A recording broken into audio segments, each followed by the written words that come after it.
someone impersonated my therapist and then came after me.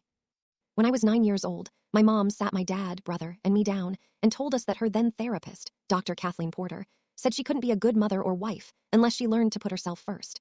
Dr. Porter says it's time for me to pursue my dreams and discover who I am. After Mom left us, Dad stuck me with my first therapist, a child psychologist with a ballerina bun, who I met with after school to make sure I was all right. I drew pictures, and she'd tell Dad what they meant. The dark sky meant I was sad, the house with one window meant I felt trapped. I only saw my mom 2 other times in my life. Once when I was a college student at Boulder, she was passing through Colorado to attend a motivational speaker conference. We met for breakfast at a diner near her hotel, where she talked about herself for an hour. The other time was after I graduated and decided to visit her at her home in Tucson. I had been struggling to hold onto relationships and wanted an apology from the woman that had abandoned me. I thought if I finally got one, I'd be able to move on with my life. My therapist at the time warned me against it. Don't go to the hardware store for milk.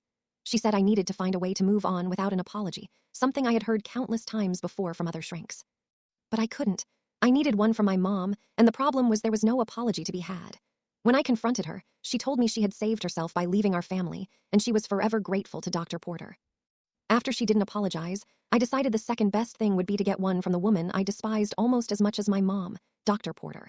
Did this therapist know the wreckage she caused me? How many others had she hurt with her stupid advice? I knew she was still a practicing psychologist.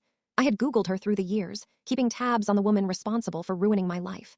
She had never married or had kids, which made sense as to why she told Mom to leave us.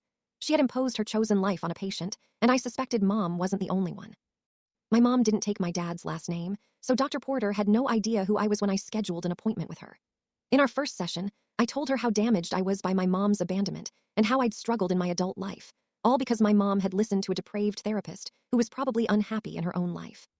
As I spoke about my heartache, Dr. Porter's face remained expressionless, unmoved like her stiff, straight black hair. She was completely unfeeling like a sociopath. At one point, she picked up a glass of water on a side table, and her blouse sleeve moved, revealing a small tattoo written in cursive, "You are enough." I went to a few more sessions, continuing to talk about the horrible psychologist that had stolen my mom away from me.